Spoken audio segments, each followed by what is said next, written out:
Here we go, here we go, here we go. Another episode of Change Your Pace Sports with alternative views. I'm your host, K, with your co-host, Mouse. What's going on, guys? Oh, man. NFL preseason has begun. Yeah, we got a lot of stuff to talk about today, especially, it's been a long wait. It kind of got boring a little bit in August, late July with sports. No disrespect to baseball and, soccer, but it wasn't holding the energy. Yeah, I think the best information we got out of those was the Neymar going to PSG. That was huge. That was a huge trade. Over $200 million on that transfer. Then besides that, there was a lot of players not paying taxes in soccer. So it's been really good on a few games in soccer has been interesting too as well. But that is true. But let's dive right into this NFL with the preseason getting started.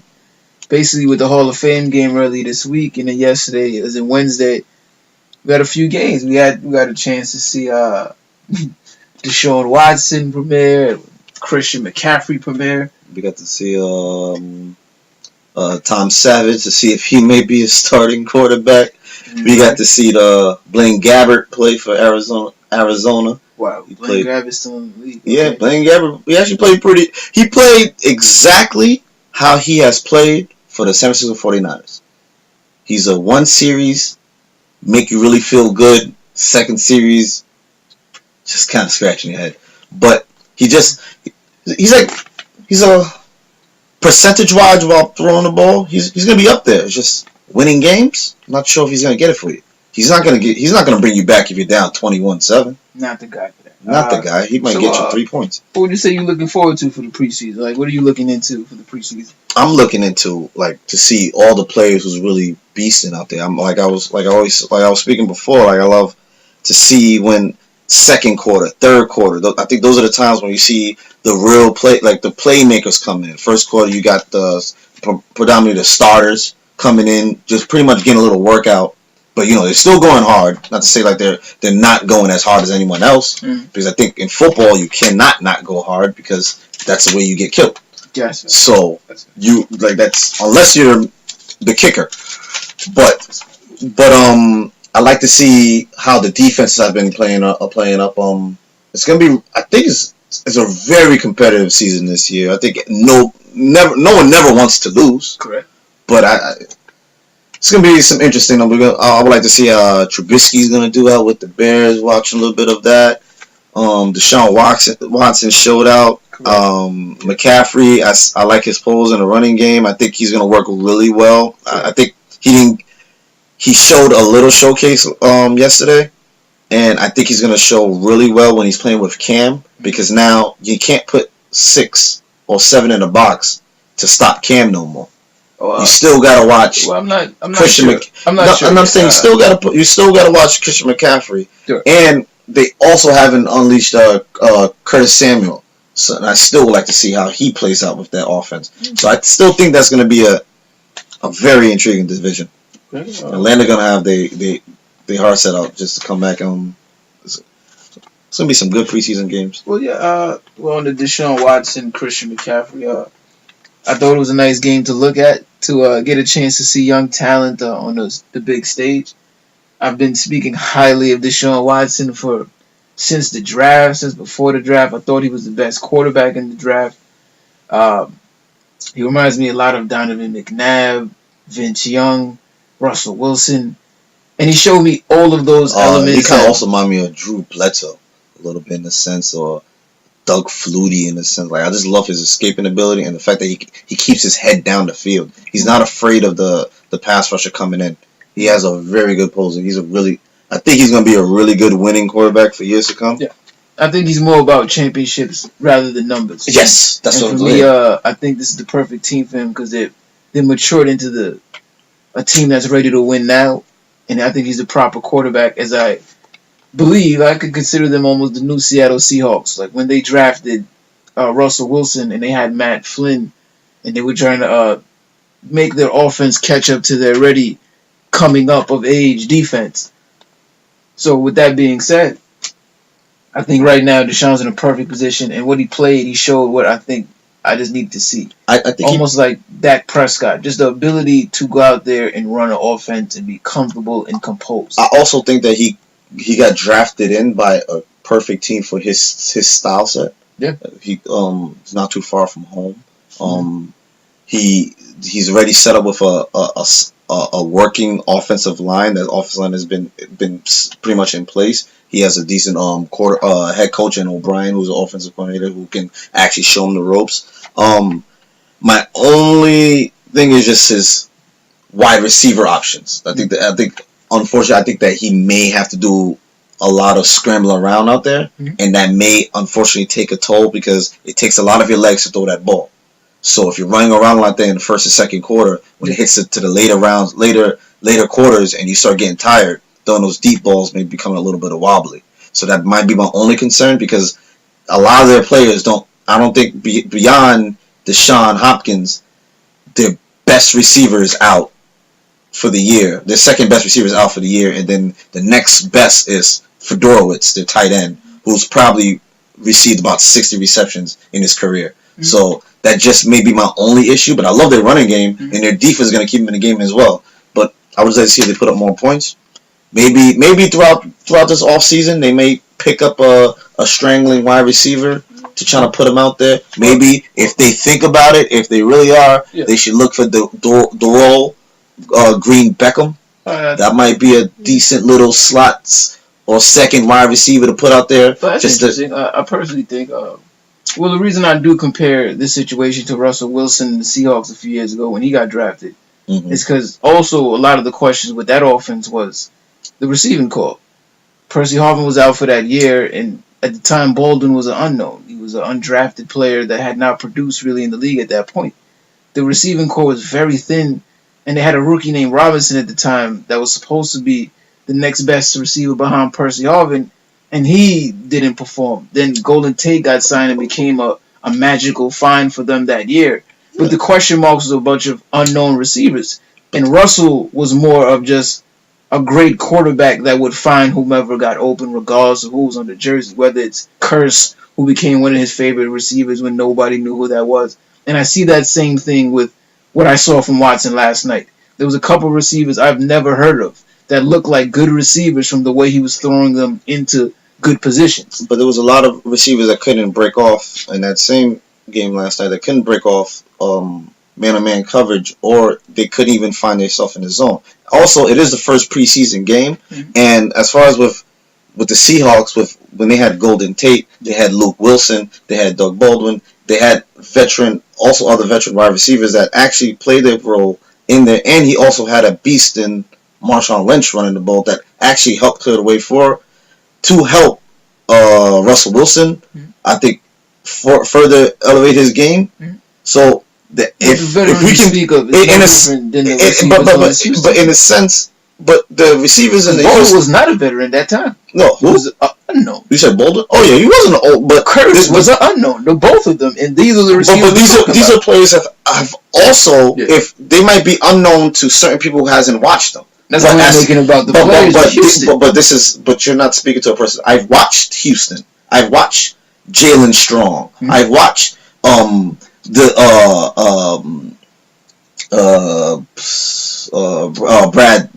Braxton Miller. I've watched their tight ends. I've seen how they come off of coverages and they can't come off their routes as well. Maybe they can get better in this year. I'm not putting it past them that they can get better, but I'm looking at them from their past experiences of when I've seen them in their last couple of years of how they've been as route runners. They're not the greatest route runners, but I think Watson can put it into place. But if they don't run their routes as well, it could be a lot of pick sixes. If they're not stepping into their routes as well, if they're not hitting their foot into that dirt as strongly enough as they should be. I think with Hopkins out there, he does demand a number one corner. So it can help out some other wide receivers get off loose. But as far as history has proven, they haven't proven enough to me to show me to say that, hey, they can legit be a solid wide receiver core. I've seen tapes of Curse. Curse is almost always open. I've seen when Curse breaks out a route, he's almost always open. But that wasn't the case till the year that we saw him with Russell. No. Curse is always open. Okay. But the film, I'm telling you, I mean, we could agree to disagree. Yeah, we could. The point I'm just trying to make here is when I see what I saw from last night and what I saw from that Seattle team, I see a lot of comparables. Maybe. Well, I don't know about defensively because if you've seen that the holes in the secondary that was being torched up by Derek Anderson and Webb, and no pass rusher didn't really get to the quarterback, that may be a little concern. Maybe that might be a concern, but I think you judge everything on preseason because the coaches are that everyone else is playing their hardest. They don't show, but the only thing is you really can't give too much into it for the simple fact that at the end of the day they're not going to the teams ain't going to show everything that they're going to use for the whole season. Correct. So we'll see. On that notion, also I'm looking forward to seeing the New York young quarterbacks. Since I'm in New York, from New York. I rep New York. I want to see what Christian Hackenberg brings to the table for the Jets. And I want to see what Davis Webb as the possible replacement for Eli. What he brings to the table. Should replace him this year. So that should be interesting. I hear a lot of people say Eli you know they say is that the problem. They say that every year, right? It's odd. But that's the New York media. They've never been a fan of anybody. He's a problem until he wins the Super Bowl, then he's a problem when the year after he wins it. I also want to address the Cowboys defense, who kind of looked a little lost out there against Arizona. That did speculate that there's a lot of young players there, and they're gonna have to get it together before the season starts. It's a preseason goes really fast, so I will be really looking into. I think when you really can get a real judgment on these teams is by the third preseason game, when they really start getting together. They know season is coming up, so. We'll see. We shall really see how they are. But also what you said about the Jets, I would like to see Hattenberg, but he lost his number one wide receiver for the year, Numwe, with a neck injury for the year. Correct. That's sad. I think Numwe was a baller. Yeah. But for some reason, I had a funny feeling that he wasn't going to play this season. He wasn't. He's not going to be as good as last. No, not even that. I just didn't think he was going to make it throughout the entire season. The way he plays the game. He's the opportunity he was being granted, I thought that he was going to get injured at some point. He kind of reminded me of Bolden. Yes. Yeah. Plays a lot. Anquan Bolden. Very physical. He's running straight into the tackle. He's not going out of bounds. And on that notion, we had a very big signing this week. We had the famous, the infamous Jay Cutler get picked up by the Miami Dolphins in the light of Ryan Tannehill being hurt, possibly for the year. Yeah, it possibly can be the end of Tannehill in Miami. This could be possibly his career. This might be one of those Mark Sanchez situations. Yeah. When you have the injury, you'll no longer be a starter. Yeah, once you start getting, because once that leg gets re-aggravated you didn't even get to play a game after the last time, it's almost to the point that no one looks at you as a starting quarterback ever again. That looks very Derrick Rogers. Yes. When you tear that ACL twice. Same leg. And it was a non-contact injury. You know, non-contact injuries are I think are the most dangerous and the scariest. We seen that last year with Teddy Bridgewater. Correct. So that he's also trying to fight for his job back. But on that notion, I think this is actually the best thing that could happen to the Dolphins. Yeah, they got an upgrade on the low, and I know a lot of people want to say Jay Cutler is a leaderless quarterback. Now, have you ever been in a locker room with a guy to say that? But being a leader it comes in so many different ways. I don't have to yell. I don't have to go over and have conversations. I don't got to tell you how to do it to be a leader. I don't have to perform as the greatest quarterback to lead by example. Everybody has different ways of leading, and you can't crucify a quarterback for not being a leader when... A perfect example, you just spoke of Russell Wilson. He's not the leading quarterback of that team. Everyone has said that. They have a Super Bowl championship. Correct. And he's played up the par. Is more of the leader on that offensive side. He's more leader offense and the defense that they're playing. So it's just... I'm just saying, you're saying the quarterback not necessarily has to be the leader of the team. And they've said that Jay Cutler has failed to reach his potential. You're saying that because of what you think that he can do, he didn't do, somehow now he's a failure?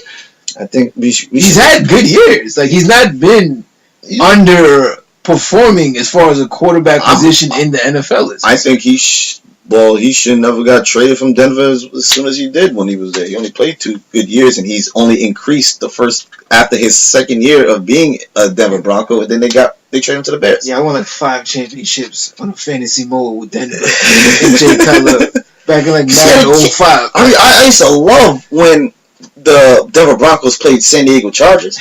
That was the only time you can legit say it was quarterback versus quarterback, because Phillip Rivers and Jay Cutler used to go at it. Brandon Marshall, young Brandon Marshall, used to go at it. And it just kind of seems like Jay Cutler keeps following wherever Brandon Marshall goes. Ooh, that means he might be a Jet next? Ooh. I hope not. Honestly, what I hope for the Jets is this year. Okay, no, this sounds horrible. I don't. No. I'm going to say it anyway. I want Hackenberg to come out, play well, get hurt. They are able to probably lose 14 games, get a top 3 pick, and get an opportunity to get a game-changing player, whether that's a quarterback or just one of the best players in the draft. And Hackenberg can come back and join that team with an infuse of talent. Because when you get a 3rd pick, that's the 3rd pick in the 1st round, that's the 3rd pick in the 2nd round, and that's the 3rd pick in the 3rd round. I'm going to have to half agree with you, because I still think they may lose 12 to 14 games with him on the field. Correct. But I'd rather him not get hurt, because he gets hurt, that may cause them to go in a different direction where it just messes everything up. So they may go for a Sam Darnold coming out, and then they may just not really influence anything. Yeah. If they still get in a low position, I think they should probably try to see if they can't make no trades to get anything higher, because they ain't got no real, well, unless they take out their defense. But it's still a very, very talented defense. That's unless they start trading defensive players. But I think they're Sheldon's on the block. That's what I'm saying. Sheldon's on the block. But I don't think anybody wants him because they don't like his attitude. Come on, who doesn't want Sheldon? No, just because the media did to No, they've been trying to ship him out. The Colts was looking at him. Baltimore was looking at him. Patriots was looking at him. The Falcons was looking at him. They all disagreed to make. From what I understand, is because the Jets won a 2nd round pick. You're not getting that. A 2nd round pick for him? I would give it to him in a heartbeat. Sheldon Richardson has produced. Well, maybe not in a heartbeat. Maybe not in a heartbeat. His production has went down. 2nd round pick? Yeah, it's kind of far. Maybe a 4th round pick. Kind of far-fetched. I might give him a 2nd round pick if I was lower in the draft. On that notion, we have the question now, with Miami now signing Jay Cutler. Will Colin Kaepernick be signed to anybody this season? Well, it looked like Baltimore.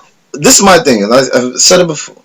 This media has really ruined this man's chances of possibly getting a job right now, because head coach likes him, the teammates like him. The only person in the Baltimore who don't like him is the original starting quarterback, because he's scared he might not get his job back. Oh yeah, for sure. And the only person besides that who's questioning him is the owner. And the owner, he doesn't really look at talented in the players. He just likes wins, and he doesn't like controversy. That's a fact. So once he sees, he can give me wins, but he can give me a lot of controversy, I'm not doing it. Yeah. Especially with Baltimore, the city that it is. Yeah. Oh man, you're gonna see a whole bunch of "we will not stand" on a stadium. Look, fans, it's like. But I don't think that should be the main concern. But here's where I feel like that's where I think people are getting lost in the whole translation. Because when you're selling tickets, controversy sells. So with that being said, sometimes they welcome certain controversies knowing that it's going to sell and it's going to bring people to the stadium. Some people like a villain, so you'll promote the fact that you have the villain on your team. But now all of a sudden it seems like you pick and choose what controversies you want to actually bring in to your organization. That's very true. You had a player in there that was a starting middle linebacker who killed the man. He stayed with the team. That controversy blew over well. Yeah. But a lot of people say, well, Ray Lewis was a top 5 player in the NFL at that time. That's why he remained on that team. But is that fair to state that? Has Colin Kaepernick had the opportunity to probably prove himself to possibly a top tier? He did. Like last year, he wasn't a top 15 quarterback. But you also stated, who was he throwing the ball to? Troy Smith? Troy Smith has been a journeyman since he's been in this league. there's obvious reasons why he's being blackballed, but it's a business side of it too. The business side is why he's being blackballed. It's not the physical side. It's not the football side. Of course not. They were not. No one. Not one person has ever said that talent wise or his IQ wise. The reason why he might not be able to be part of this team. They all just say, "We'll see what happens," because it's just awful controversy. The man said he'll stand. I think Cap should start doing what Hoodie MELO does. Just keep posting clips of you going to work at your sport. Yeah.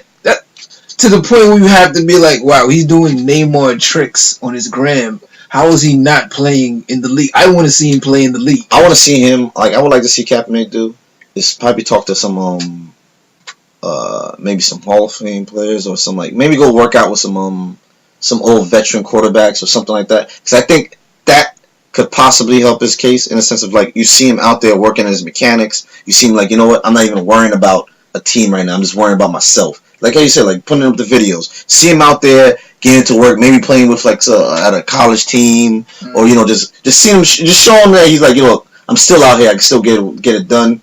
See him out there with some veteran wide receivers, I'm still putting work into my work, my craft. You guys may be paying attention to this, but I'm still paying attention to that. Right. He deserves it. He deserves to be in a team. There's a lot of teams out there that he could be in right now. Correct. that can really use him. Even Jacksonville can use him right now to probably push Bortles to get it together.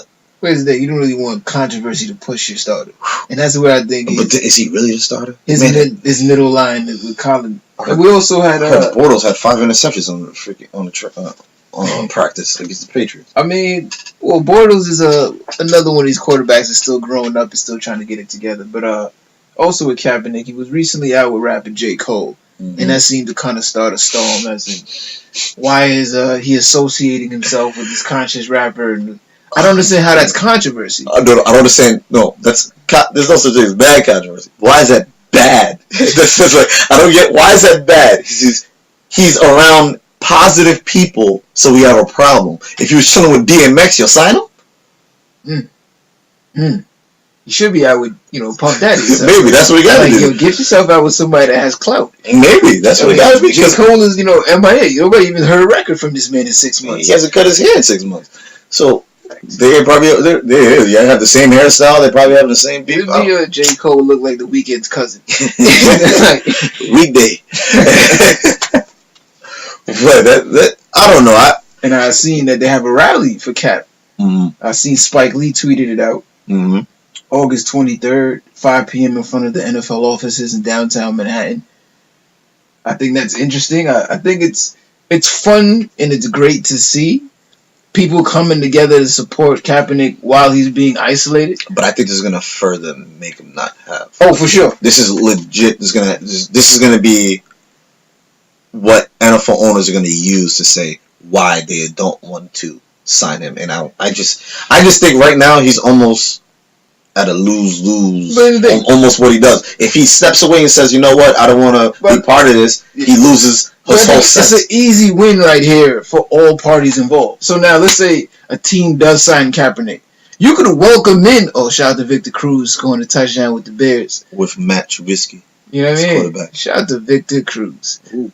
But, you bring in Kaepernick, there's going to be a whole bunch of people that want to support him that's going to come to your stadium, come to your team to just support Kaepernick because Kaepernick now plays for their team and they want to support Kaepernick. Kaepernick had the best-selling jersey last year. That's because people wanted to support him in some way, shape, or fashion. And when you support the 49ers did pretty well in attendance. They didn't play well. And the funny thing is you support him by supporting the team. Correct. When you buy a jersey, it goes to the team. Correct. So you're making money off this guy. I just don't. What you scared? People's gonna come in with picket fence and torches and stuff and not want to see him play. And lastly, I heard Theo Hughley said he's gonna boycott the NFL until Colin Kaepernick is signed. Mm-hmm. Now I think that's a little extreme. Mm-hmm. But Theo Hughley's also a comedian, so he sees things in a more extreme way than he's a very conscious comedian. Correct. Well, he also spoke, but in that notion, I do think a boycott could happen. But I would boycott more because of the NCAA and how they're not being paid. Yeah, rather than rather than boycotting because Colin Kaepernick won't get another 10. There's a lot more stuff going on in the NFL that I would boycott before that, as far as situations going on, because I think, but we shall see. So, I don't know. So you being a Colts fan in the preseason, who are you looking forward to looking at with your Colts team for the preseason? Or what are you looking at in the preseason with your Colts team? I think number one thing I'm looking at in the preseason with my Colts team is my defense. I would like to see how we get to the pass rusher. I would like to see how we stop the run. I've been hearing a high praise on League Hooker. He's been playing out there. I'm just curious to see how the corner position is going to play out. Okay. Because I've heard Quincy Wilson has been dropped to second string.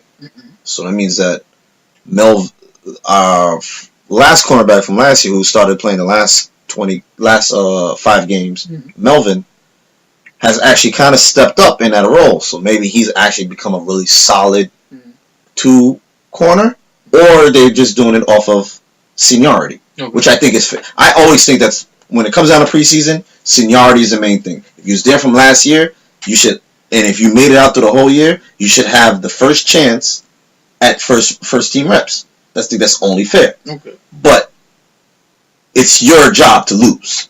So if you start messing up on your reps, you can easily be bumped out. You might not make that first preseason game, but as far as reps go, you should have the first amount. He's probably had the first amount.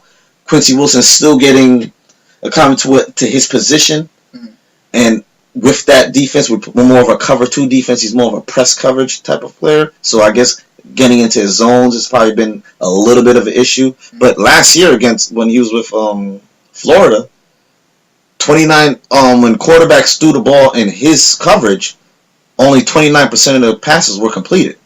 It's pretty impressive for a corner, especially playing the second side where he had Tez Tabor on the other side, and you're pretty much getting the other half of throws coming to you, and you're playing against elite wide receivers who got drafted into this draft. So I'm really interested to see. Maybe it might be him and Melvin playing together, and Vontae, because I've seen Vontae getting older, but I heard he's been out there beasting. So I really would like to see how our defense runs out that in this preseason. I would like to see how we do out there. Okay. As far as return question, what you looking for in your Giants in this preseason? Well, for me, it's I think most people are gonna look at the offensive line. Me, I'm not particularly gonna look at the offensive line because to me, things that require momentum, I wait closer to the end of preseason to judge. So for the whole of preseason, I'm really gonna be looking at B.J. Goodson. We got drafted him last year in the 4th round from Clemson. He's going to take over as a starting middle linebacker this year. And I'm eager to see what he's going to be. Because that's a very important position. And if he matches up to the tape he had in college, that defense becomes extremely solidified. That would be the missing link to make us not just an elite defense, a perennial championship defense. Which is just a difference in that. Like the Texans have had perennial elite defenses. The Ravens have had championship defenses.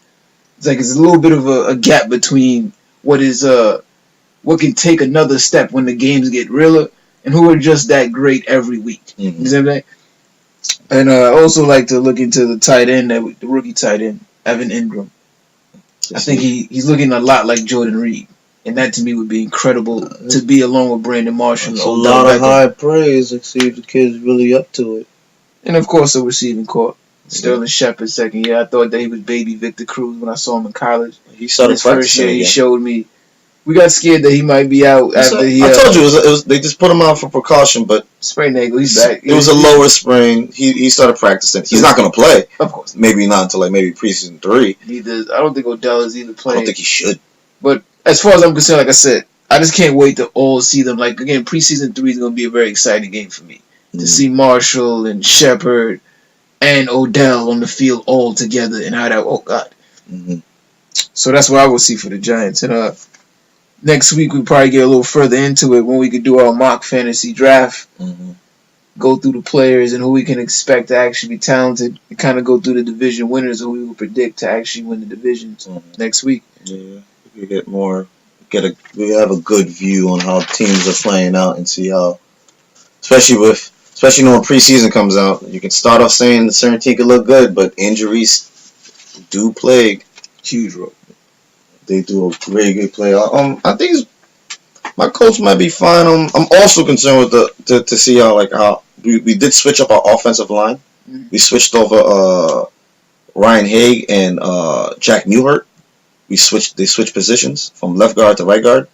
So I guess we're trying a different role play there. I'm not exactly sure what we're doing in that position, but I'm not exactly sure what's the scheme. Yeah. But hey, if it so far that's how they have it on the depth chart, I guess it's been working out in that position. I think guards can almost be interchangeable. So I think it's gonna be an interesting season. It's gonna be great. We can continue to look at the preseason and see how these teams progress as we get into another NFL season. Mm-hmm. Now we can jump into the NBA. NBA's had a few things going on. We had the NBA Africa game going recently. That was a good game. The biggest information of today, though, is the NBA schedule came out previewing Christmas. Mm-hmm. Christmas is a big deal.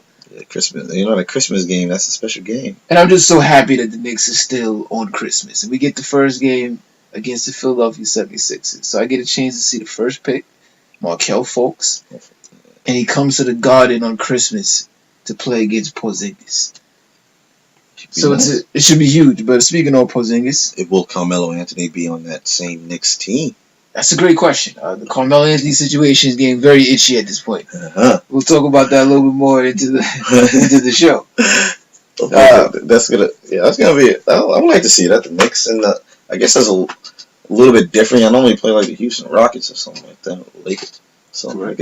I guess 76ers. I guess they're creating more of a buzz because I don't think they're normally a Christmas. Yeah, I think it's because of who they have now. Yeah, Ben Simmons. 76ers is not really well, they were during Allen Iverson's time. Yeah, but I'm just saying, in the last few years, they haven't been a televised game, like a national televised game, I think, since Allen Iverson. It's been a while. It's actually been a while. Yeah, but then they have the Cavs and the Warriors playing at 3 p.m. That's a huge game. Oh, yeah.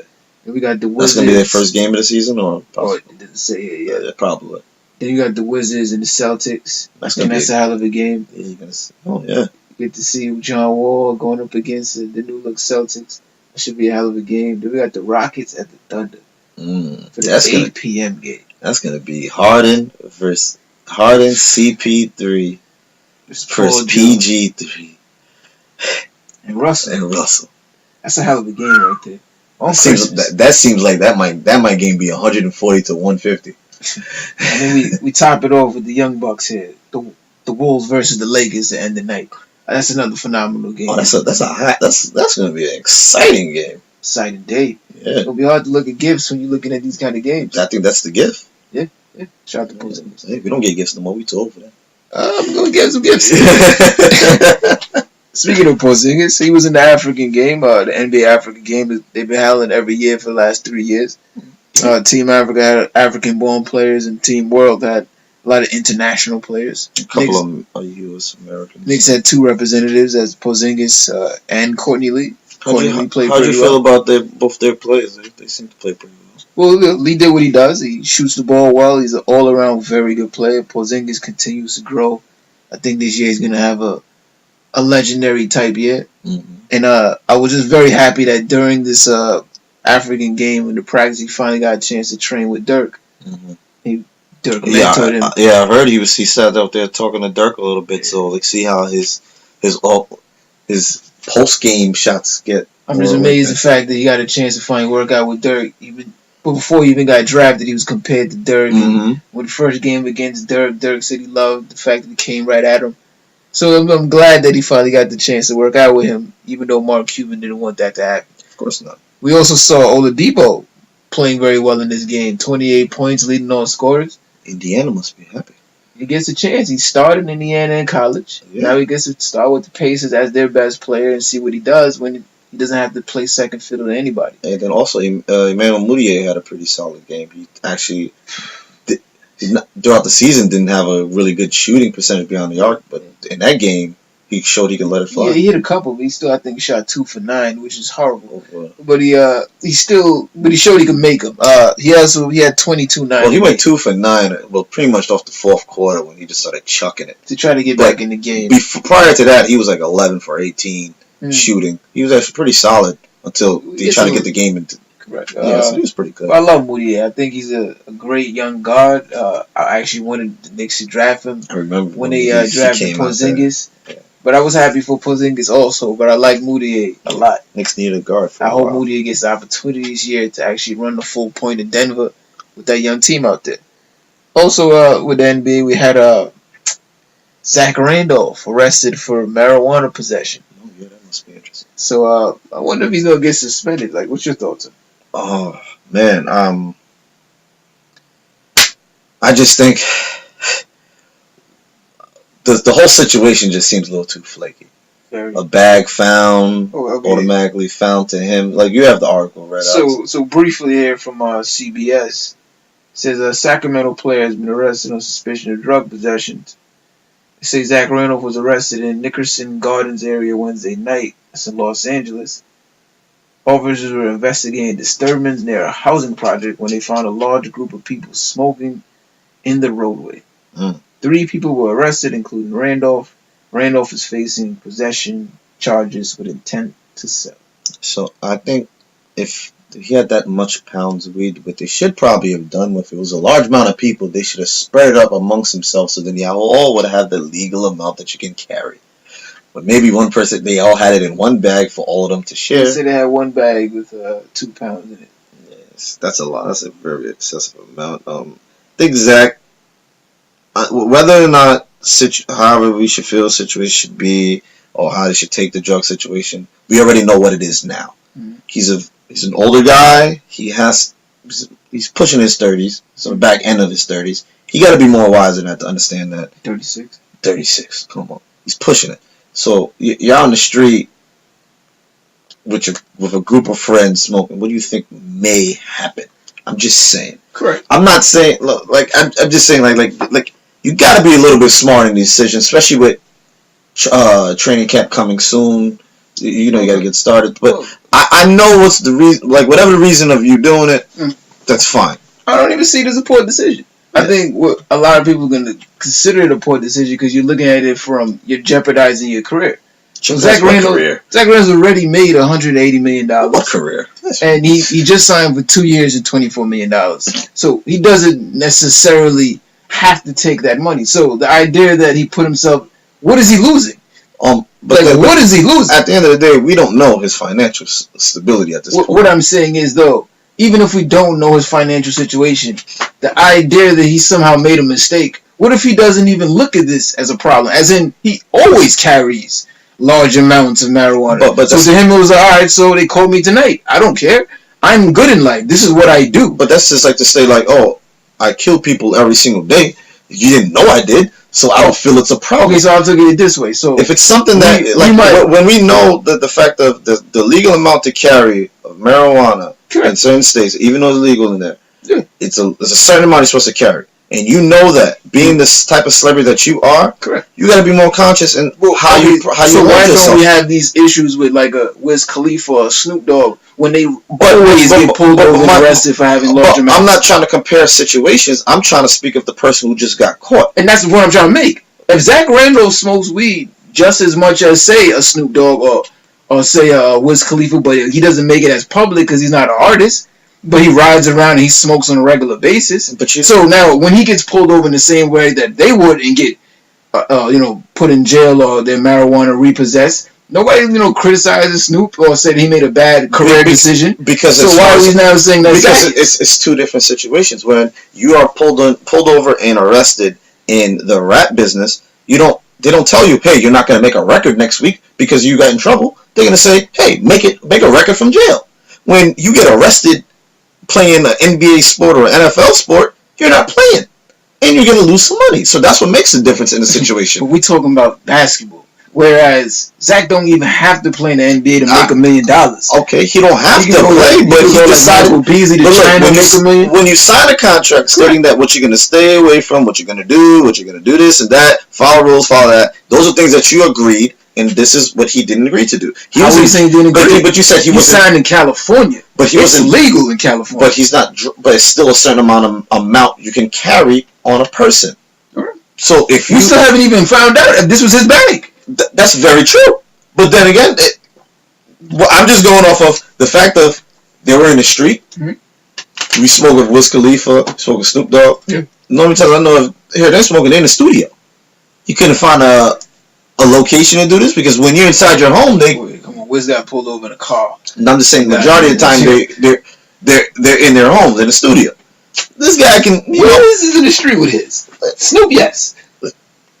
Majority of the time they're in the studio, but as far as it's a different element of the game. Like you're talking about the game of rap and the game of basketball. Like we know how we spoke about like how they treat basketball players and NFL players when it comes to. But that's there. I'm saying, why do we even have to apply that? If the media wants to say, all right, this athlete is making a poor decision, like why? Mm-hmm. Why do I have to take your narrative when in reality, if like we don't even think that the law of criminalizing marijuana even makes sense as a society? So why would I now take that narrative to the next level and make it negative on this player because somehow the law that we don't even accept as a society, he's been slapped with? That's like if I walked across the street and you slap me with $1,000 fine for jaywalking, what person is going to look at me now and say, wow, I should fire Kyle? He continues to break the law. Mm-hmm. And we know that's a foolish law. Mm-hmm. So we would never criticize Kyle for even getting a ticket for that. So now we look at marijuana as a foolish law, but yet we still want to criticize somebody for engaging? But I don't think I can't buy that narrative. I don't know. Are they taking an occasion for him smoking marijuana or occasion for the pounds that he had? Possession. Because at the end of the day, like I said, it's a certain amount you can carry. Correct. If they decided to take the 2 pounds of weed and it shows a group of people, so let's stop right there. Amongst each one, maybe it would have been fine. Let's stop right there. If we're even going to say it's okay to engage, what does it matter whether or not I have 1 gram or 100 pounds? Because I guess they who are you to tell me how much is good enough for me to enjoy? I think at this point we would need a law degree to further determine like how we can further go on with this situation, because they could tell you by you having a certain amount that what you want to do with your certain amount. And you don't know that, hey, I might like to really smoke. I get what you're saying. I might like to really smoke, and I might smoke 2 pounds in a week. Oh. Or I might smoke 2 pounds in that day. I'm Zach Randolph. I got an entourage with me.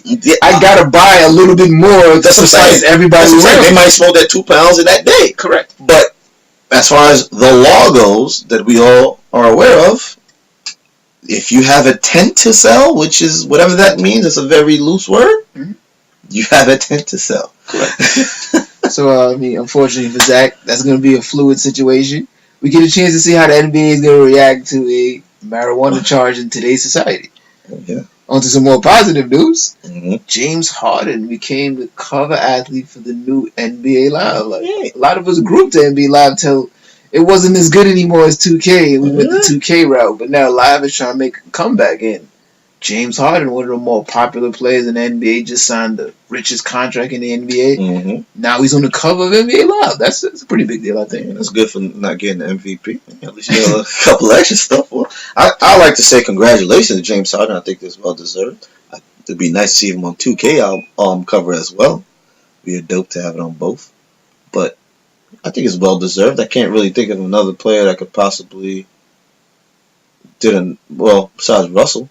Yeah, I think Russell might be 2K. Yeah. So that's very positive news in that situation. I like that, and I think James Harden's going to have another electrifying year in this upcoming playoff. I can't wait because again, I called D'Antoni the point guard whisperer.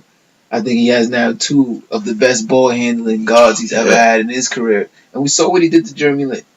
We saw what he did for Steve Nash. Now, we saw what he did to James Harden last year.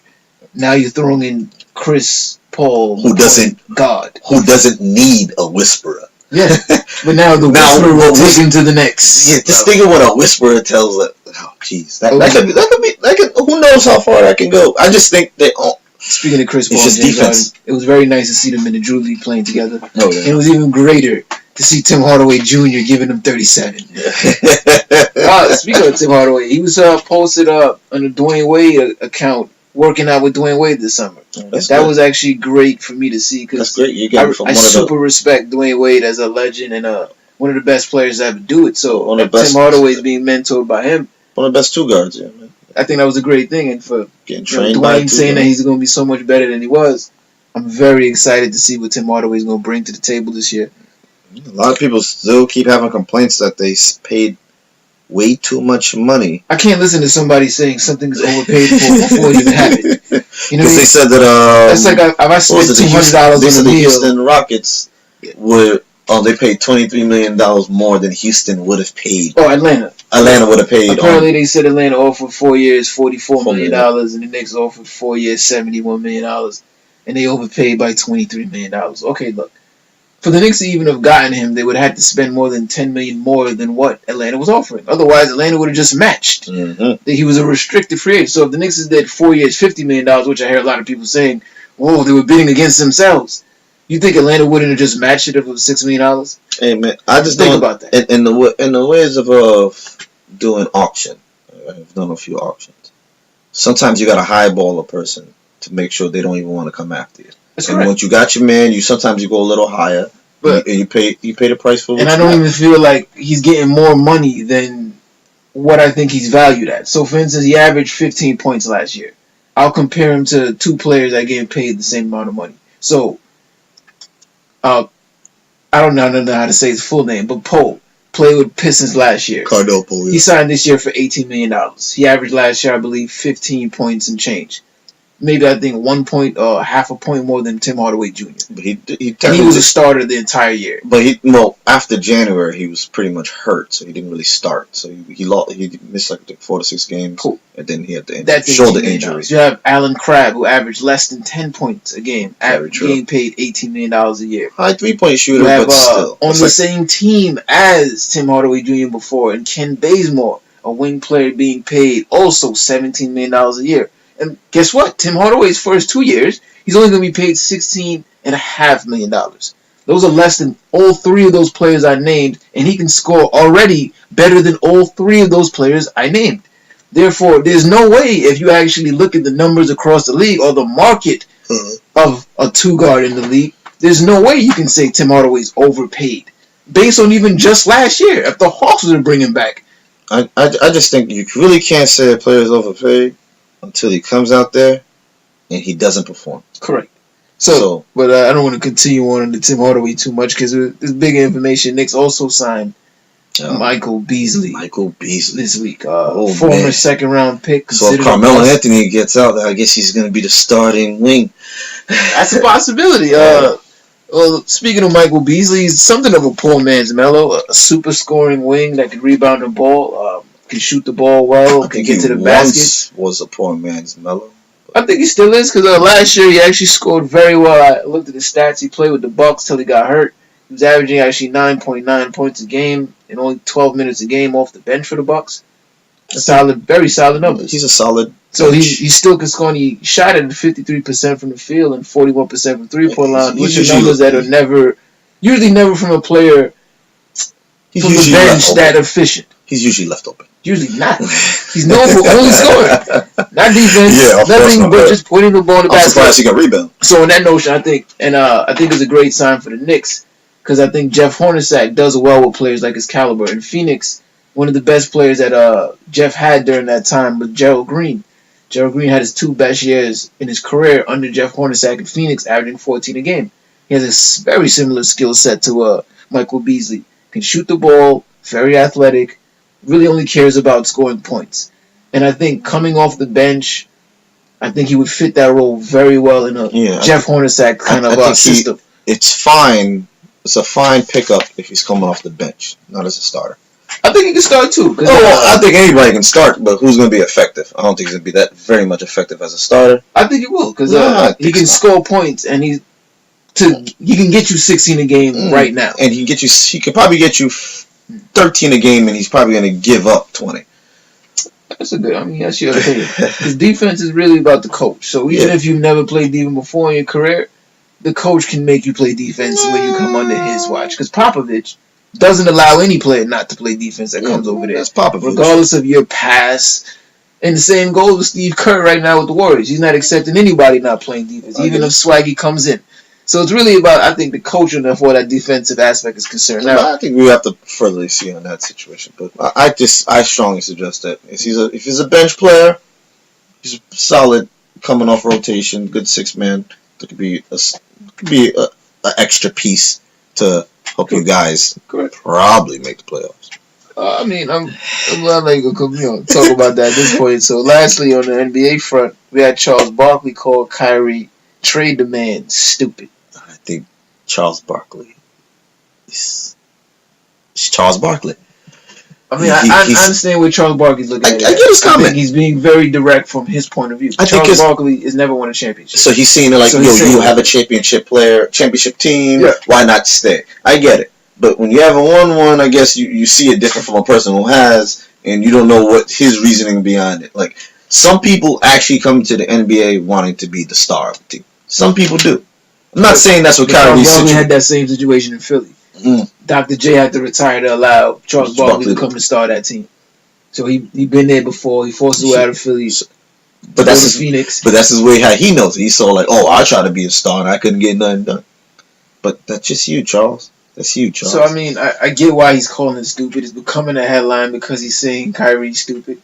And he's saying, okay, based on his logic, which is if the goal in the NBA is to be on a championship team and play with a good amount of talent around you and play with the best players, then yes, this seems very stupid or very against that perception if that's the perception that you have. But for Kyrie, you can say, I've already accomplished that goal. So my next goal is to be the franchise face. And it is not available to me here on this team. Winning championships, yeah, that's great. That's not my main priority now. He had you don't know the man's goals setting out for when he wanted to have a illustrious NBA career. He probably wanted to have a championship ring. He also probably wants to be the star of the team. He probably wants a max contract, which he probably can't get with the Cleveland Cavaliers. That's true. There's so much things that could be possibly put into play that for you to think that the man is stupid for wanting a trade, correct. It's just I could have sworn the same guy who criticized Kevin Durant. Yeah. So now the guy is getting away from a Kevin Durant-like symptom, and he's stupid. Correct. So what's your decision? What are you saying? I don't know, but this is the same guy during the Dream Team elbows the little guy from friggin' Africa because the guy elbowed him and the guy's only like 60 pounds soaking wet and he's sitting there throwing elbows at the guy talking about he elbowed me. I mean, here's the thing. I completely agree. I would give you 3 for 3. Respect is respect. Oh, Lord. The guy he just signed his autograph just before the game. It doesn't even matter. You know what I mean? You know Charles Barkley didn't even feel that elbow. But, it's not about no, you know what? He probably did. You ever get elbowed by a skinny person? Some pointy elbows, man. He might have a problem with that, but sharp edge hit him in the chest, and he had to let him know. He probably couldn't breathe. I'm not going to have this. He elbowed the crap out of him, though. I don't got an issue with that. I also like to address the fact that the Falcons re-signed the Terry Freeman, the running back. Oh yes. To a 5-year extension, 41.25. Rich contract, yes. Very nice. Yeah. What I'm loving to see is that the running backs are starting to get paid again. Like I see the number. It's slowly going up there, but it used to be a high pay. Yeah. But I think with the fact that because look at the top. I don't think they've been good enough. No, to be paid. No, just look at the top 5 running backs in the game right now. Okay. It's really hasn't like it really shocked me when I looked at it. Just think of it. You got Freeman, you got Ezekiel, you got LaShawn McCoy. I'm just saying. I'm talking about as far as yards in the last years. You just say yards because I mean yards. Oh, so you're talking about just general top who's have shown Freeman. Are you talking about who's actually that good, or are you talking about money? No, I'm talking who's actually that good. I don't think Freeman's that good. You don't think Freeman's that good? I don't think he's that good. Are you kidding? I'm not going to put him above the players I think are better than him. No. I'm talking about the top players. I'm not giving a countdown or anything like that. I'm just giving you the top players as far as running backs who's in the game right now. If Freeman is the top 5, then. No, I'm just saying top. I'm just naming top as off the head right now. I don't like. Sure. I'm having a random number. It's probably gonna be like 8. Okay, sure, go ahead. So it's Freeman. Yeah. LaShawn McCoy. Okay. Let's see who else is that. I can't really put Melvin Gordon there yet, but I think he's going to be. Martin from Buccaneers. Injuries just a little bit have plagued them, but that's about it. Le'Veon Bell. Who else is out there? Marshawn Lynch. I still think he's gonna still beast out there no matter what. Latavius Murray. I think he's wilding on that one. Latavius Murray? I mean, he's probably see it. The actual. Latavius Murray. That's about a good 6 people. That's a good solid 5-6 running backs that really in the last couple of years you probably could have named like 2 that's actually been solid running backs for the season. And then you also got upcoming running backs, because I really can't put their names there because they really still got the Ezekiel Elliott's, who I think is still going to be a star. Josh Howard, Jordan Howard for Chicago Bears, who's actually a legit running back. Jeremy Langford, also a Bear, a good running back. Cincinnati got a couple of running backs.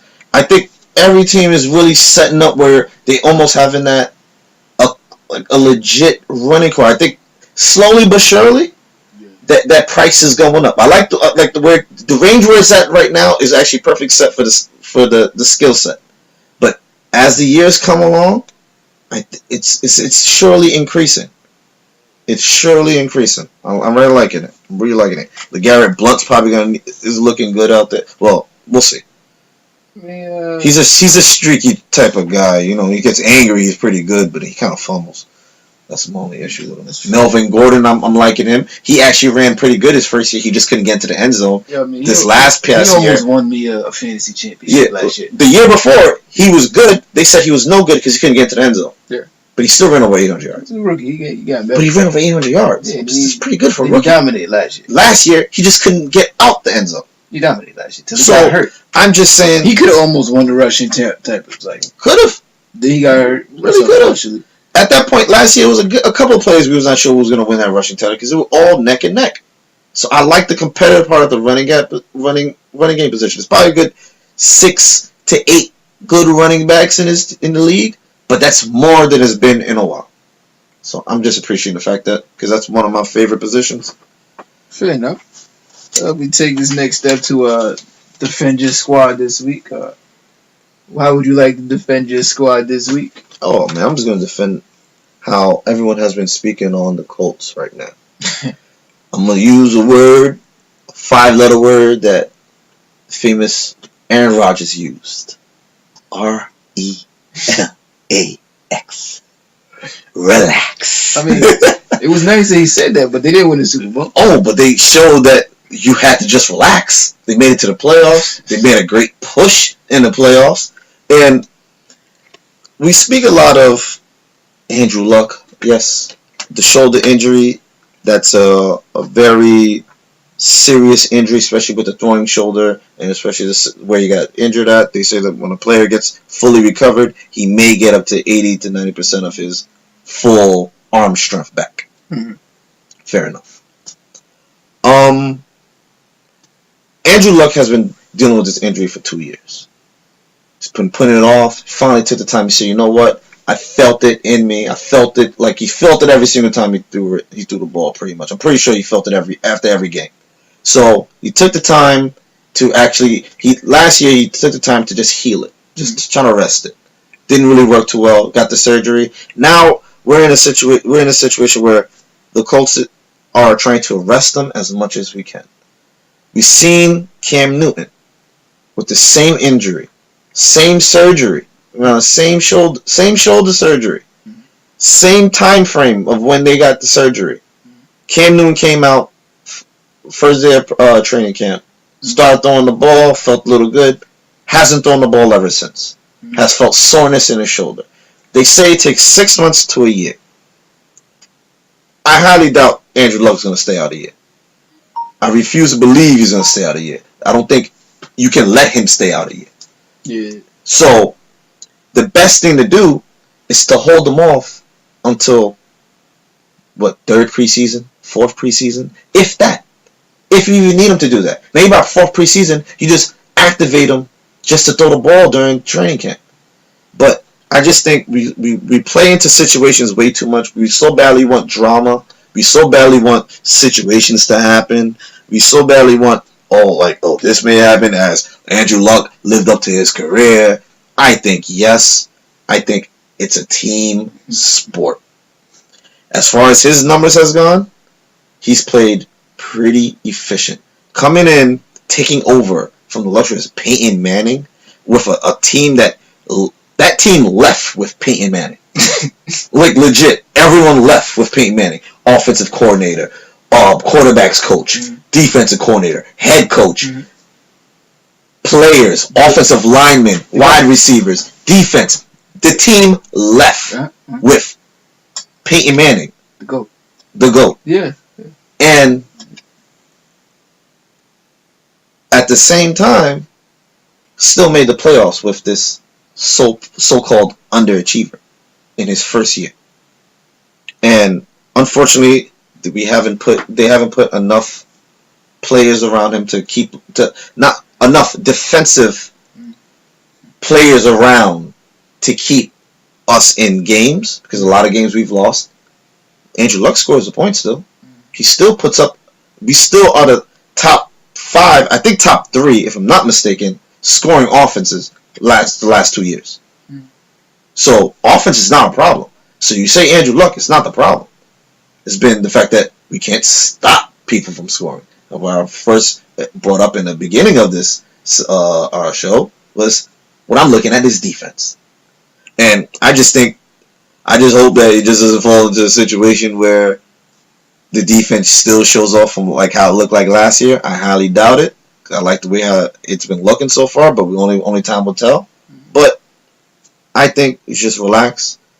Injuries happens, but players do come back. I think the rest is needed. Starting center Ryan Kelly got a little hamstring problem. They took him out, precautionary. That happens. But I think we are solid enough. I think we're gonna get our foot back underneath us, and we're gonna make a strong push this year. That's what I think. And that's my defending squad. It's a good job. I mean, I think Luck has had a good career, but I also feel like he came in with extreme hype that he is not validated. What's extreme hype? Well, he's considered the best quarterback prospect ever. But then who's saying this? I understand. No, not even that. Who's saying this? It's just, what are we comparing him to? John Elway. John Elway. So what are we comparing? His gameplay or his numbers? Because if we compare his numbers is completely similar. Completely similar. If you compare gameplay, John Elway got what? 2 Super Bowl rings. Yeah. At the age of 30. Yeah. But he was in Super Bowls very young. Oh, okay. But he won them at 30. Yeah. This guy's only 27. Correct. So, before we can say the hype, this and that, a lot of players come in, they start off rusty, and then they get it in. Correct. He came in firing, and he's dropped down his sack rate because he used to hold on ball a little bit too long. His QB rating has went up. His in his first couple of years, I think his first 2 years, he was number 1 in fourth quarter comebacks. So, as a player, he's done his part as much as a quarterback can do in that position. I think he's lived up to the hype. I just think that we tend to look at what the team has done and don't look at what the player has done. If the player is... Interesting. No, that's very interesting. Yeah, the player. Yeah, the player. Yeah. When the player has done for the team. Yeah. But that team all around was never fully there. You're saying very interesting. I think you're comparing it to the Peyton Manning, Tom Brady situation. But Peyton Manning also had a defensive team. Not a top elite defensive team, but Andrew Luck has yet to have a top 20 defensive team. Peyton Manning has had a top 10 defensive team. So, 2 different scenarios. I hear you. All right. I mean, it's a good job defending your team. All right. I mean, for me this week, I'm going to take the football approach. I'm going to defend my New York Football Giants. I've heard a lot of negativity. I've heard a lot of criticism at Eric Flowers. Like, I hear people already saying why don't the Giants move on? Like, we're in training camp. like, we haven't even seen if he. And they're saying he's looked bad he hasn't looked great in training camp. He's looked good, but not great. He's going up against Vernon and Paul. I don't know who can actually stop them from actually getting to the quarterback play after play. The fact that he looks good against them, that probably means he'll be great against the majority of the league. So with that being said, I think the negativity, the criticisms about the Giants' offensive line as a group, I get it. They have struggled the last few years, but they also were young. The center, Witchburg, I believe is only in his third year now. Flowers came in the league with Odell Beckham. They're still very young. With any offensive line, it takes time. The Dallas Cowboys offense took years to become that. Romo ran for his life majority of his career. Now they've built that offensive line to the level that it is now. It took time. So it's unfair to just continuously criticize and not give this kid a chance. You might criticize him to the point where he never becomes good. Because nothing he does is good enough. So in that notion, I want Giants fans, if they're really Giants fans, to stand behind him for at least the first 8 games.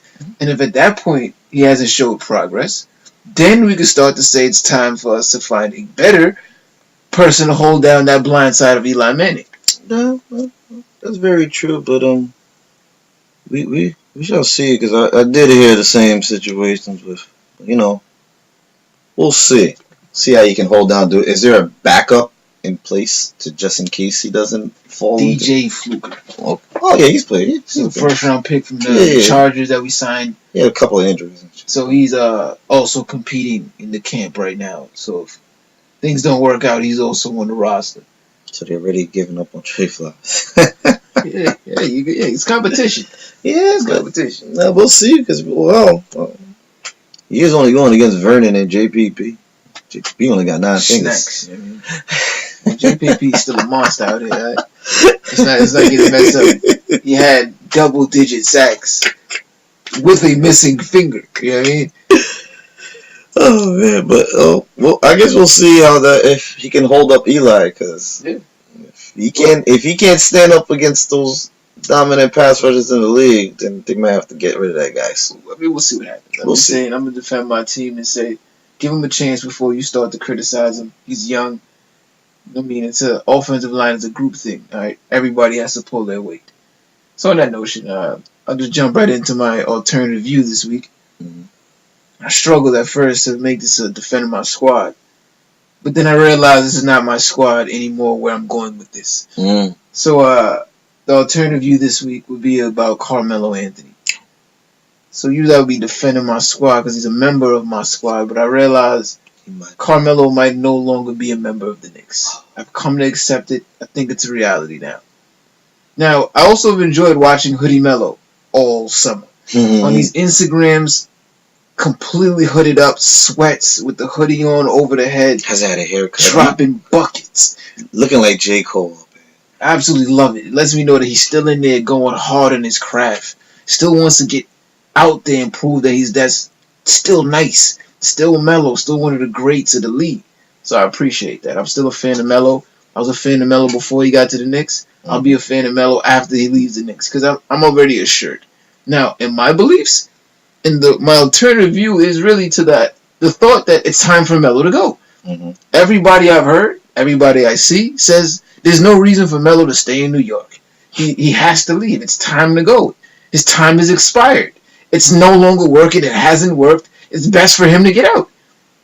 That's like saying, if the left doesn't work, well, you just go to the right. That doesn't make any sense. Like, just because this doesn't work, well, the only other option is to leave. Like, no, you don't just avoid something because it doesn't work. It's like, because David Robinson didn't win a championship in the first few years. Well, Tim's coming in here. It's time for you to leave. All these years you've been here in San Antonio, you didn't work out.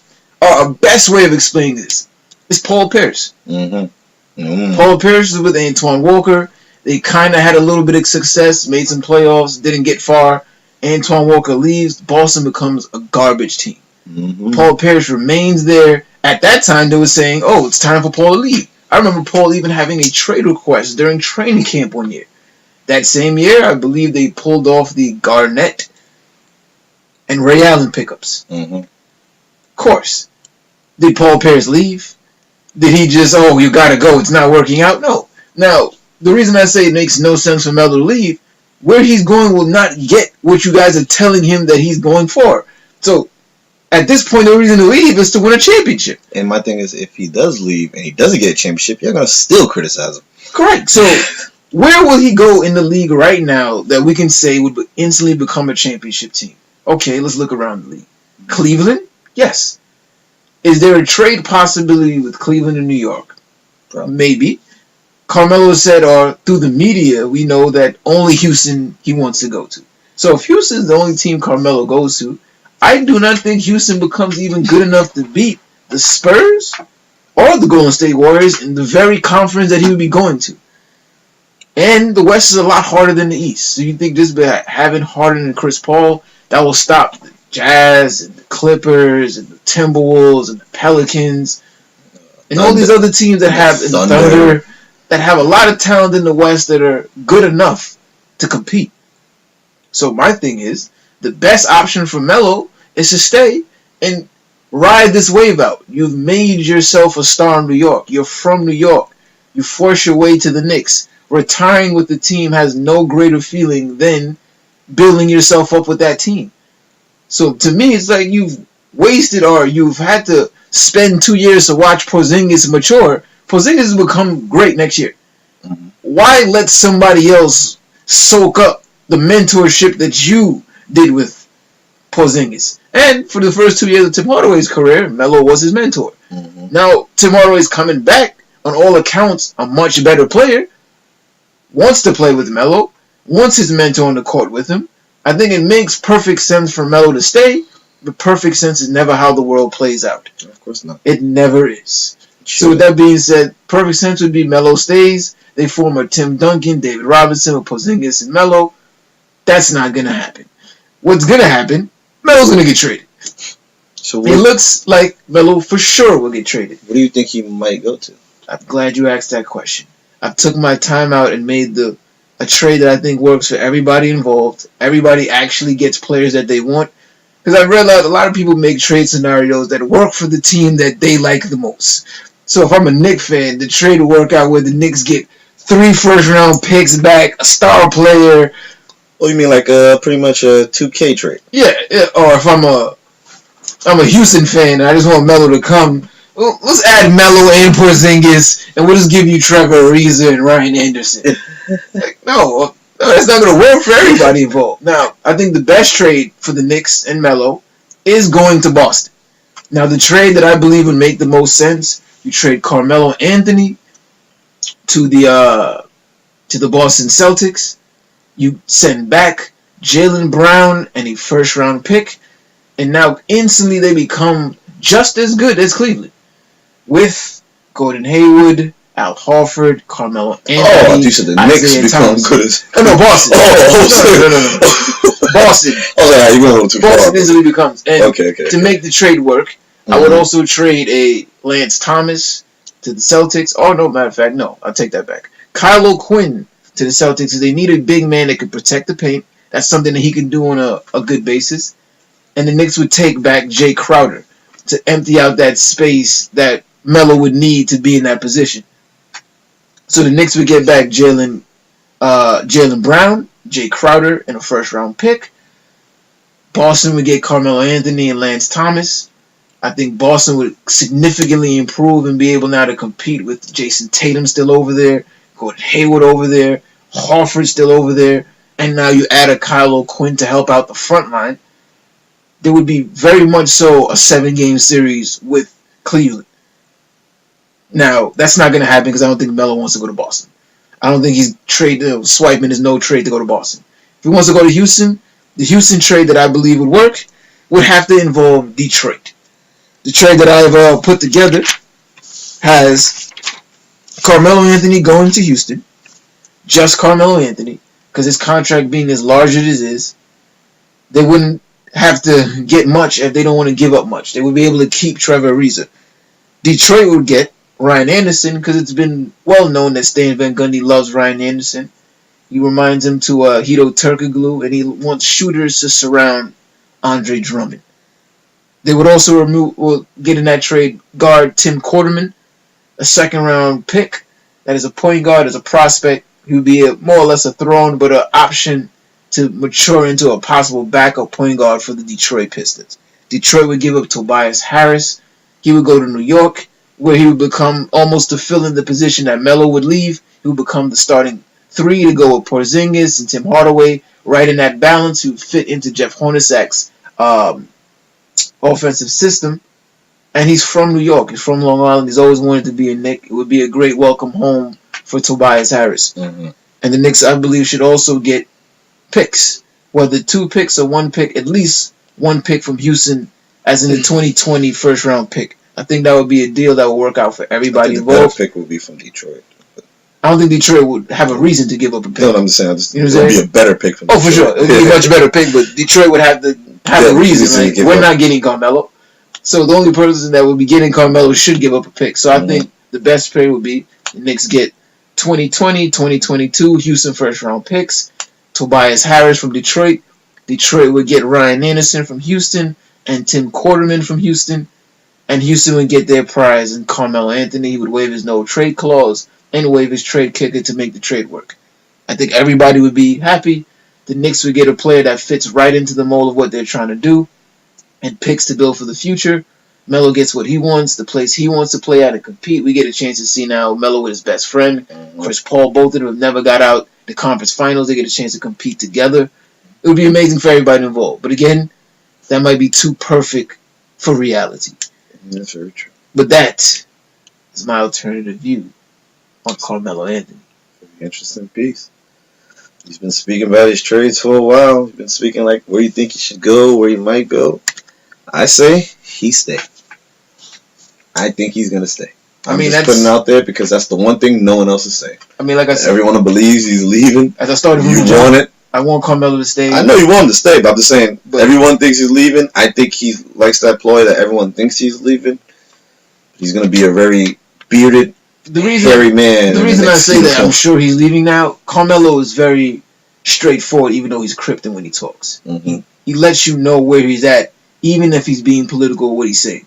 So, a couple years ago when Kristaps Porzingis was drafted, and the word was that Carmelo Anthony doesn't want to play with Porzingis, he doesn't want to be in New York anymore, he doesn't think the Knicks are trying to bring in enough talent for him to win right now. When Carmelo was first interviewed, he said, I love the Porzingis pick. I'm a Knick, ain't I? Ha ha ha. Now, fast forward. They asked him at his tournament, do you think he will be in Knicks training camp this year? Mm-hmm. I don't really know. I don't really know what my future holds. I got to see how things played out. He didn't mention at all, I'm a Knick. I look forward to being a Knick. At training camp. And Carmelo's a very responsible person. He has no problem taking any arrows of this is what I'm doing. And also through that interview, he also mentioned like his every part of his response was I'm at peace. And the last thing he said, I think I'm time for me to chase a ring. Like it's not going to be in New York. He said a lot to really confirm that he know exactly what he's doing. I think he confirmed everything that the reports are that Melo is only accepting the trade to Houston right now. Almost like years ago when he got traded to the Knicks, and the rumors were he will only accept the trade to the Knicks, and it was like, well, Melo's not talking. Like, he's playing with Denver. He's coming to the games. He's passing it to his teammates. He's playing with the Denver Nuggets. And every time they ask him, what's this about you coming to the Knicks? He's like, look, I can't speak on those things. I play for the Denver Nuggets. But did he say, I love playing here? Carmelo's make very clear what he's trying to do, when he's trying to do it, how he's trying to do it. I just like the fact that he has the opportunity to actually choose where he would like to go. Well, not necessarily choose, but he almost has like a sense of a choice. If I don't want to go to this team, I'll just stay with the Knicks. Correct. And I think that's where the difference between him and Kyrie Irving is. Yeah. Kyrie has suggestions. Yeah. You can give us a list, but it's like... You give us a list, but there's another 20-some teams. We could just pull the trade with somebody else. That's not on your list. Yeah. Like, Melo could just be like, no. You could be a net so fast. D'Angelo Russell. Yeah, you know what I'm saying? But, yeah, interesting piece. I'm very... for the days or the weeks to come to see what transpires. Yeah. I think it should be coming soon. I think probably as soon as maybe before September. I think something comes out. I think it might actually happen within the next week. Mm. I think by the end of next week, you will hear there's a possibility the trade goes down. At least before September. Because I think it just requires a third team that would probably want Ryan Anderson. And I think another team that you could look into is the Pelicans. The Pelicans are open to taking players. Used to have that, and they enjoy it, but they might have too much money on their books to take on Ryan Anderson's salary. Oh, yeah, it depends on their cap. But I do think, like I said, the trade that I have makes a lot of sense. It would work for all personnel involved. And I wouldn't be shocked if something very similar to this happens. Yeah, that could possibly. My alternative view for the day is going back into these off-the-field issues. Mm. So, my NFL, the luscious NFL, the family, they always speak of every team as a family. Mm. But how good are, like, I guess I have to really see it as a family, how we really see family. You know, you have your parents, then you got your cousins, then you got your second cousins. Siblings. I think there's a lot of immediate family and then cousins in a league. Because if you're not the immediate family, the one that produces on every single time, if you're just a here and there type of person, you're easy to be booted out very quickly. Right. And I just think when you're playing any sport, the main reason why you should be released is due to the fact of you not performing at your sport.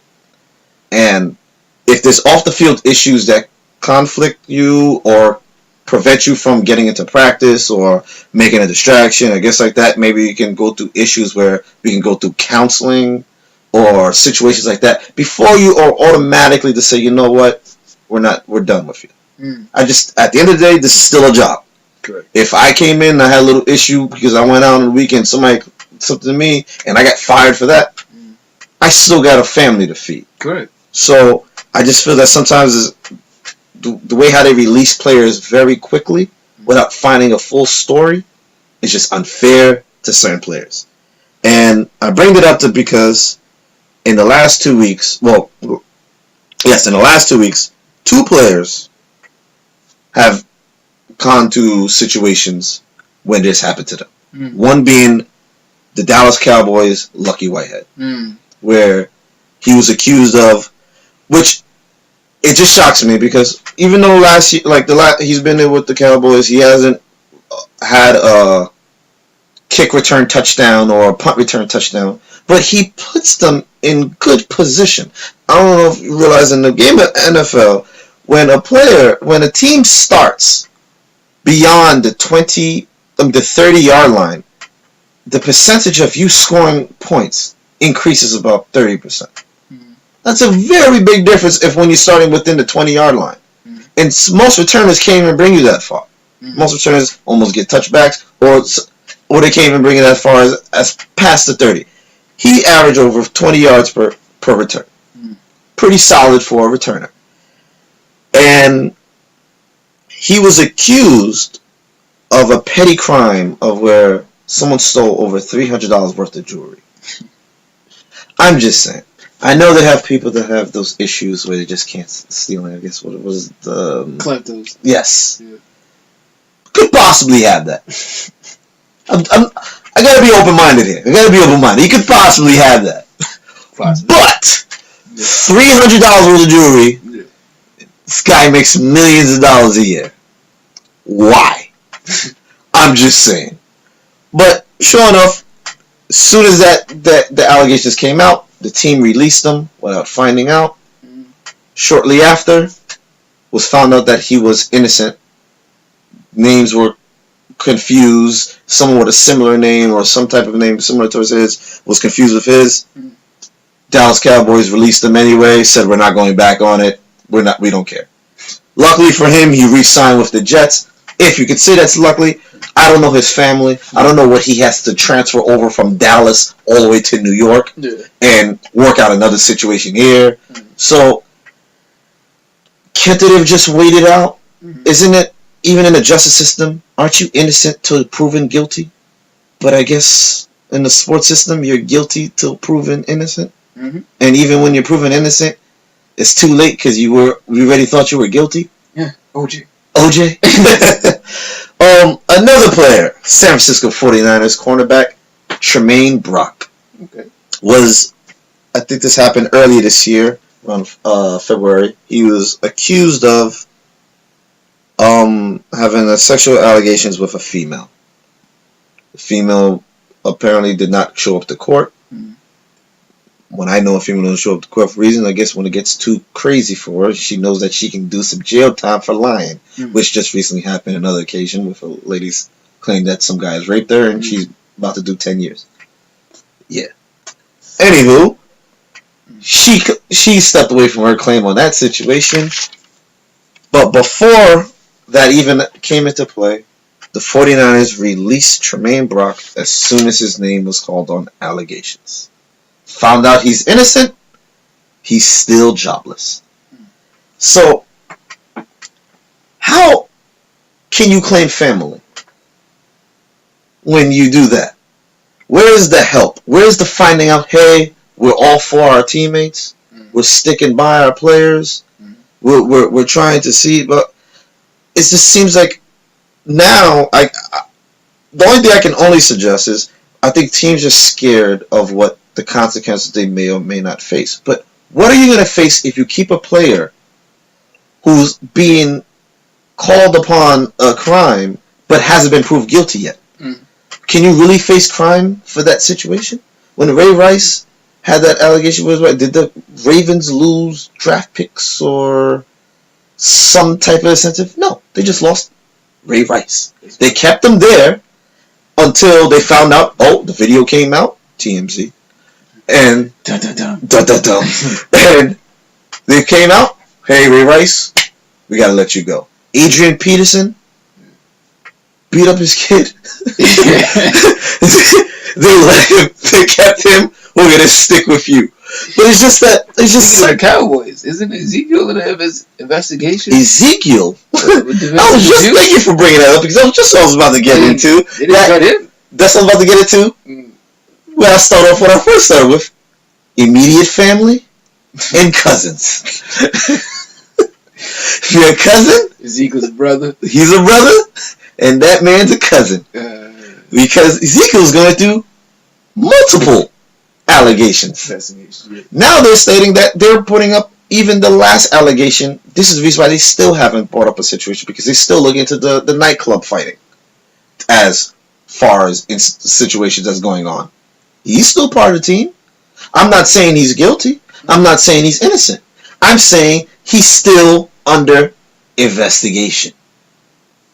These guys are proven innocent. Was cut while under investigation. I'm just saying. These guys still got families to feed. It's supposed to be a family. Why not, counseling? Hey, well, you can do. Even if he was proven guilty, why not counseling to see what you can do for the player? Why not just wait till he's proven guilty? Oh, just... I'm going beyond if he's proven guilty. They can't even wait. It's not like... None of these things are homicide. It's not like he got Anthony Hernandez situation where it's like, let's just cut ties right off the bat. It sounds like this is way too much for us. They didn't even cut ties around the back. It was once multiple... Once he got arrested. Once he got arrested. The allegations was out for... The allegation was out before he even got to that team. Okay. And then, when he got there, it was more players. More people was supposedly gone missing around Anthony Hernandez. And then, once he got arrested, they cut away from him. That's when they did. That's what they did. Like, so it's just like certain teams... It came out already, and it's like... It was already investigation going on, but he was still coming to practice. He's still coming to practice. He was still supporting those. I could have sworn he played a couple of preseason. When he got arraigned, that's when it was over. That's when it was like, oh no, this is too much. And that makes complete sense. It's like, okay, look like Trent Green, yo. It makes complete sense. But the fact of the guy's still innocent, and all right, I guess with. I don't even want to compare the two, but I guess with Tremaine Brock, I guess you can kind of make a sense in this. I don't know. He was your second starting. Cornerback in that position. You're just gonna get rid of him off of that. He didn't play that bad last year, especially with that bad San Francisco 49ers team, who could really play that great when you get the ball thrown at you every single time. But my main problem was Lucky Whitehead. $300. $300. I mean, it's a joke that's dead. I'm just not gonna go to. Too many people are using this joke in this situation. I'm leave it alone. We're not using this joke for this because it's really just disturbing that these players are just not given a fair trial in certain teams, and that's just my alternative view. That's how I feel. It's a great alternative view. It's unfortunate they call themselves a family and it don't showcase itself like that way. Cousins, man. But then again, a lot of times I see it within families anyway. That's all I was about to say. So, you say we're all family. It doesn't always act out that way. Yep. So we gotta really look at it what it's called, a family. Yet another episode of Alternative Views, Change Your Pace Sports with Alternative Views. Again, I'm your host K, with your co-host Mouse. Yes, take it easy. One thing before I go. Number 35, Pleasant, saved Carolina Panthers Walker from being killed last night. The guy, when he was punt returns is amazing. He was doing really good punt returns and kick returns. Number 83, number Walker. But I guess when you're young and a rookie, you kind of get a little hype. So when you're returning punts, you kind of got to look down, then look up. But it kind of messes you up because you don't follow that ball. You tend to fumble it. Punters have that thing of they know how to knuckleball at, and they kind of make it a little wobbly, make it harder. Peasant actually grabbed Walker way before the ball got there. If he waited for that ball to get there, that career would have been over. You just got to see that. It was the end of the second quarter. The beginning of the second quarter. Watch that. That would have been a death in the field. And another motion was Demir Bird. Watch him for Carolina Panthers. Oh, yeah, I'm aware of it. Yeah, that kid is fast. Yeah, that's going to be the next Ted Ginn for that team. Could possibly. And he got some good hands. He had a nice, amazing catch at the 8-yard line yesterday where he picked the ball up from the floor. Very impressive. That's all I got to say about that. Yeah, come back with more sports talk next week. Oh, yeah. Again, Change Your Pace Sports with Alternative Views. I'm Kay, your co-host Mouse. Have a good night. Take it easy. Bless.